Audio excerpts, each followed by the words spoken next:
In the last month, I've been trying to lessen the load in my bag by trying to simplify what I absolutely need to bring with me to work.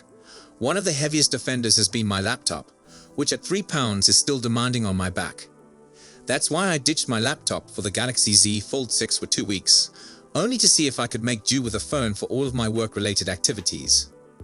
With the Galaxy S25 Ultra rumored for an early introduction in 2025, it will more than likely contain Samsung DeX capability to suit my demand as a laptop replacement. While this has been a long-standing feature in Samsung's flagship series, it badly needs to be leveraged more than ever if the Galaxy S25 Ultra stands any chance at surpassing the greatest phone out there in the iPhone 16 Pro Max. I absolutely appreciate that Samsung is probably wagering on new Galaxy AI features to persuade people to acquire the Galaxy S25 Ultra, but Samsung DeX has long been flying under the radar and deserves an improvement. I think it's the key to the Galaxy S25 Ultra's salvation. It bothers me to know that Samsung DeX was originally released in 2017 with the debut of the Galaxy S8. Since then, there have been new features added to the desktop PC interface here and there, but it's been stale the previous 3 years. The Galaxy S25 Ultra could be the perfect time for Samsung to update the experience because DeX is one of the few services that satisfies the gap between computers and phones. This concept of a phone delivering an experience akin to a desktop PC has long been there, but most people don't understand that Samsung DeX works on touchscreen displays. I've connected my Galaxy S24 Ultra and Z Fold 6 to an old portable monitor I have hanging around, and to my surprise, the interface supports touch interaction, so it very much feels and acts like a tablet. From a productivity sense, this ability to lean on touch controls make DeX even more beneficial with my day-to-day activities. My point here is that people seek multi-functioning devices, much to how smartphones merge the functionality of point and shoot cameras, MP3 players, and specialized phones. Samsung DeX on the Galaxy S25 Ultra could theoretically be good enough to replace my laptop, but it's going to need more in order to get there. Another component of Samsung DeX that needs to be strengthened are the air gestures of the S Pen. So far, none of the rumored renders of the Galaxy S24 Ultra show off the S Pen, but I assume that we'll still receive it regardless with the S25 Ultra. Even while the S Pen is first and foremost a pressure-sensitive stylus for that rich paper meets pen experience, I would love for Samsung to make it the essential component to engaging with DeX. I want to conceive of it much like how the Apple Vision Pro relies on hand movements to navigate around its UI, so the S Pen might do the same for DeX. In the current iteration of Samsung DeX, I'm largely utilizing a real mouse attached to my phone for navigating about the UI, but I'd like Samsung to somehow add even more gesture support with the S Pen. For example, I'd want to see the S Pen working more like the mouse cursor in DeX, as well as offering features that could execute pinched and scrolling actions by flicking the S Pen in the air. Just with any significant phone introduction, I'm always hopeful that there's no price hike, which could be true for the S25 Ultra seeing how the S24 Ultra received one last year. Either way, Samsung can't afford to just sweep DeX under the table yet again with no big upgrades.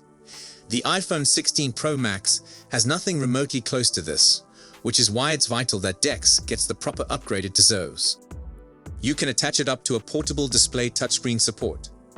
Just image if the iPhone 17 Pro Max could do the same. Samsung can't overlook the utility that DeX offers, so it needs to take it to the next level and establish that the interface can be more intuitive and more functional with the Galaxy S25 Ultra.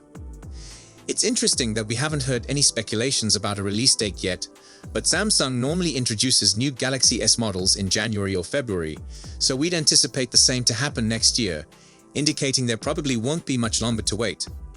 News surrounding the likely pricing of the Samsung Galaxy S25 Ultra is less positive.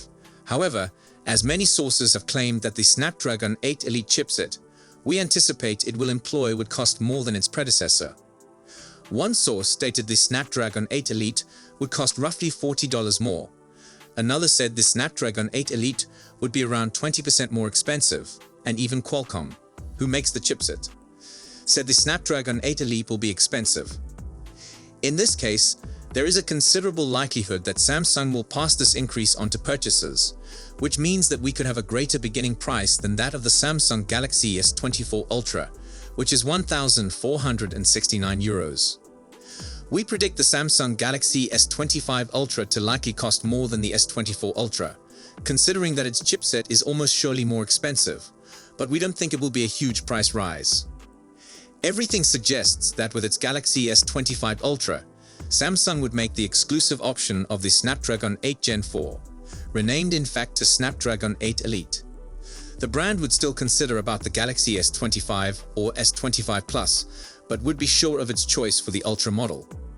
This SoC will be formally revealed in October and should deliver much more performance compared to the Snapdragon 8 Gen 3 of the Galaxy S24 Ultra, a chip that would be supported by up to 16 gigs of RAM and a minimum of 12 gigs.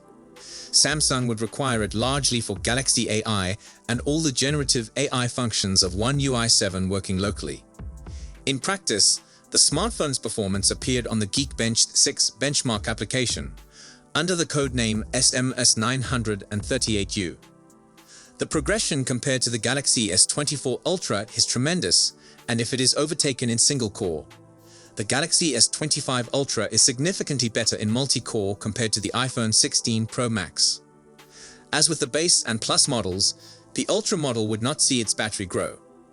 It would have a capacity of 5,000 mAh, like previous year. But Samsung would have a secret weapon to pull out: battery AI.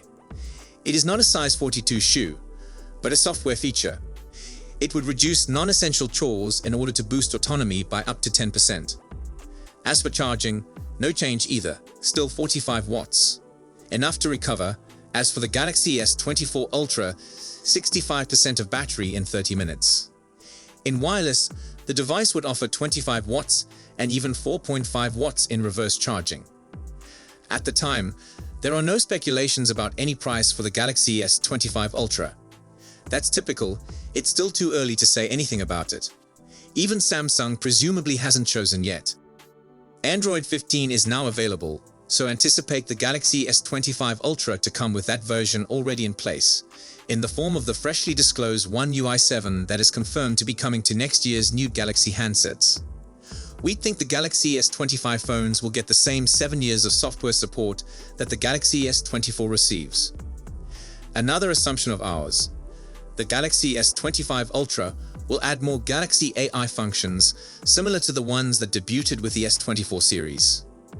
Samsung itself has claimed AI will be a major area for the S25 series, but there's no word on what those capabilities will be or whether some will be earmarked as exclusives for the higher-end Ultra.